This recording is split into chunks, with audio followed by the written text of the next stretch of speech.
مهما نعمل منها من وصفات هتفضل قراقيش الشمر واليانسون حاجة تانية، ريحتها اللي بتقلب البيت حرفيا وطعمها المميز جدا. في الأول هنقول بسم الله الرحمن الرحيم. معايا معلقة من اليانسون الصحيح والشمر الصحيح، حمصتهم الأول على النار وطحنتهم في كبة التوابل ناعم جدا، وجبت نص كيلو من الدقيق، ضفت عليه معلقتين من السكر، نص معلقة من البيكنج باودر، رشة من الملح، ومعلقتين الشمر واليانسون اللي حمصتهم الأول وبعدين طحنتهم عشان يديني ريحة حلوة. كده المكونات الجافة خلصت. نيجي بقى للخميرة. معايا نص كوباية من اللبن الحليب الدافي، ممكن تستبدلي بمية. هنضيف عليه معلقة كبيرة من السكر ومعلقة كبيرة من الخميرة الفورية ونقلبهم ونسيبهم على جنب. كوباية إلا ربع من السمنة السايحة، عليها ربع كوباية من الزيت، يبقى الإجمالي معانا كوباية من المادة الدهنية. هننزل بيها على المكونات الجافة ونبدأ إن احنا نبسها لحد ما نغلف كل حبيبات الدقيق بالمادة الدهنية. ما يبقاش شكل الدقيق الأبيض ده باين. تكون الخميرة بدأت إن هي تعمل فقاعات، مش لازم تسيبيها لحد ما تفور للآخر. أول ما تلاقيها بس عملت فقاعات اعرفي إن هي نشيطة. ضيفيها على العجينة، وجنبي هنا كوباية من اللبن الحليب الدافي. هنزل بيها بالتدريج لحد ما اشوف الدقيق هيمتص معايا سوائل قد ايه. طبعا مش لازم خالص تعجني بلبن حليب، ممكن رايب وممكن ميه، المتاح عندك اشتغلي بيه، بس المهم انزلي بالسوائل بالتدريج. انا اخدت معايا كوبايه كامله من اللبن الحليب، وبدات ان هي تنعم معايا بالشكل ده. وعجينه القراقيش ما بتبقاش ناعمه، بتبقى كده فيها شويه تعرجات. بعد ما بنعجنها وبتلم كويس بنسيبها ترتاح، مش بتخمر، بنسيبها ترتاح كده نص ساعه علشان واحنا بنفردها ما تضايقناش وتلم معانا. بعدين باخدها مش بخرج منها الهواء، وبصوا ما شاء الله العجينه بتقطم كده، لازم العجينه تكون معاكي بتقطم كده.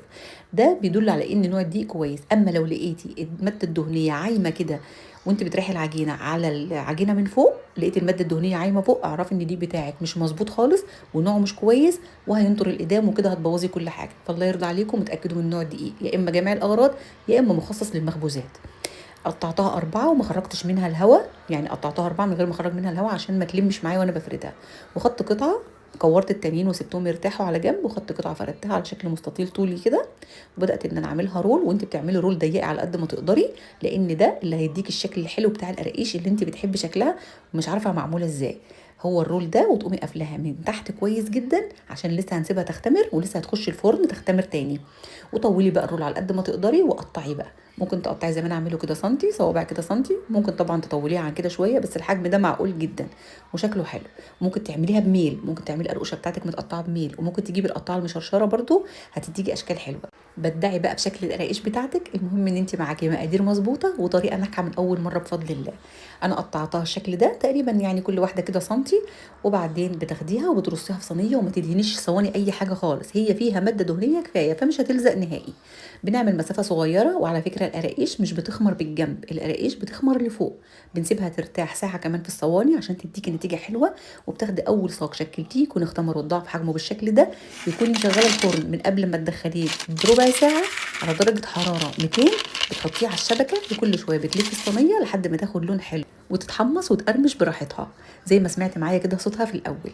هتاكلي أحلى قراقيش، ريحتها قلب البيت حرفيا وطعمها مميز جدا. جربوها. المقادير كلها هتلاقوها اسفل الفيديو، بس ما تنسوش تعملوا لايك وشير، واهم حاجه تصلوا على النبي في التعليقات. بمكونات كلها من بيتك وبدون اي تكلفه، هنعمل شويه قراقيش احلى من الجاهزه بكتير وبكميه كبيره كمان. يلا بينا بسرعه نشوف الطريقه. في الاول هنقول بسم الله الرحمن الرحيم، وفي طبق غويط صغير هننزل بكوبايه الا ربع من الميه الدافيه، عليها معلقه كبيره من السكر ومعلقه كبيره من الخميره الفوريه، وهدوبهم مع بعض كويس وهغطيهم. وكده عملنا اختبار للخميره. بحب دايما اعمل اختبار للخميره قبل ما بضيف على بقيه المكونات. في طبق تاني يكون غويط شويه عشان نعجن فيه وكبير شويه، نزلت بنص كيلو من الدقيق، يعني ما يعادل 4 كوبايات ممسوحه من الدقيق، عليهم معلقتين كبار من السمسم المحمص، رشه من الملح، نص معلقه من البيكنج باودر، معلقه كبيره من السكر. وكده خلصت المكونات الجافه. هنقلبهم شويه وبعدين نضيف عليهم الماده الدهنيه. انا استخدمت كوبايه كامله من السمنه المتسيحه، كوبايه كامله من السمنه المتسيحه. هبدا ان انا ابس السمنه مع الدقيق لحد ما العجينه تبقى ناعمه معايا جدا وطريه خالص زي ما حضراتكم شايفين، والدقيق يشرب من كل السمنه. طب ايه اللي ممكن نستخدمه بديل لكوبايه السمنه، وايه اللي ما ينفعش نستخدمه خالص في عجينه القراقيش؟ عشان ما نخرجش بره الموضوع هقول لحضرتك واحنا شغالين. لقيت الخميره بدات معايا تفور بالشكل ده، ضفتها على بقيه العجينه. وزي ما انتم فاكرين احنا عملنا اختبار الخميره في كوبايه الا ربع من الميه بس. انا ما ضفتش اي سوائل تانية، نوع الدقيق بتاعي ما شربش اكتر من كده. عجنتها وخليتها طريه، وبقت العجينه بتاعتي بتقطم كده. لو حسيت ان العجينه بتاعتك ناشفه تحت ايدك، ممكن نص كيلو دقيق يحتاج ربع كوبايه من الميه كمان، مش اكتر من كده. بعد ما تعجنيها وتخليها طريه خالص بنغطي وشها كده عشان ما تنشفش. بنغطيها قد ايه وبنسيبها ترتاح قد ايه؟ مقدار ما بنجهز الحشوه بس. ضفت نص معلقه من القرفه على نص كيلو من العجوه، ومعلقه من السمنه. نص معلقه القرفه دي بتدي ريحه حلوه قوي للعجوه، لو مش عايزه تضيفيها خلاص. ومعلقه السمنه بتخليها معاكي طريه وانت بتعجنيها وما تلزقش في ايدك وفي الطبق. بعد ما عجنت العجوه عشان تبقى سهله الفرد معايا، هبدا ان انا اشكلها على اكياس تلاجة. بفتح كيس تلاجة وباخد عليها قطعه العجوه وبفردها شكل طولي كده مستطيل، وبشيل اي زياده. ده بيسهل عليكي خالص تشكيل القراقيش، بحيث ان انت وانت شغاله في العجينه مش كل شويه بتجيبي العجوه وتفرديها وتحطيها في قلب العجينه. بيبقى ده سمكها مش سميكه قوي ومش تخينه قوي، يعني بتبقى متوسطه عشان تبقى الحشوه كده حلوه ومظبوطه، ما تبقاش زياده عن اللزوم، وفي نفس الوقت ما تبقاش رقيقه وتنشف. بعد ما خلصت فرد كل كميه العجوه على اكياس، سبتها بقى وهبدا ان انا اشتغل في العجينه. كانت ارتاحت واختمرت شويه، اخدتها على طول وفردتها قدامي برده. هفردها على شكل مستطيل، وده بيكون سمك العجينه، ما بيبقاش برده سميك قوي وما بيبقاش رفيع قوي عشان ما يتقطعش مننا واحنا بنقلبها. بيبقى متوسط يعني، مش كتير يعني، ما تخليهاش سميكه قوي لان هي لسه يعني هتخمر شويه كمان جوه الفرن، فما تبقاش حجمها ضخم في الاكل، وفي نفس الوقت ما يبقاش كميه العجينه اكتر من كميه الحشوه. حاولي كده بايدك تخلي الموضوع متناسق بين الاتنين.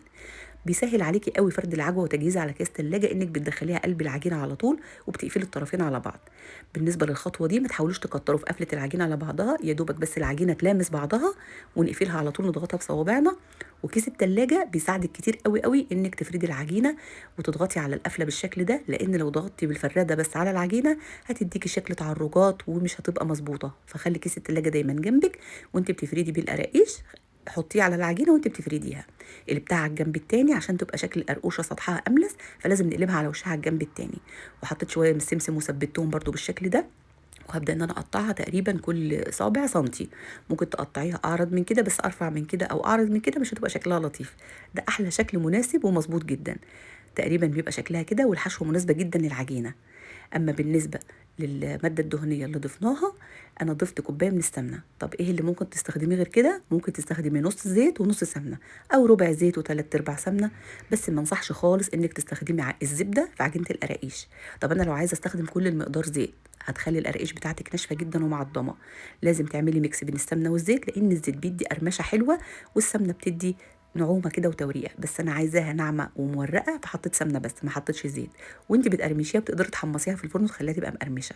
بنرصها في صواني مش مدهونه اي حاجه خالص، لان هي فيها ماده دهنيه كفايه، ما بتلزقش وما بيحصلهاش اي حاجه. بتسيبي مسافات صغيره، واللهم بارك النص كيلو من الدقيق عمل معايا الصاجين الحلوين دول.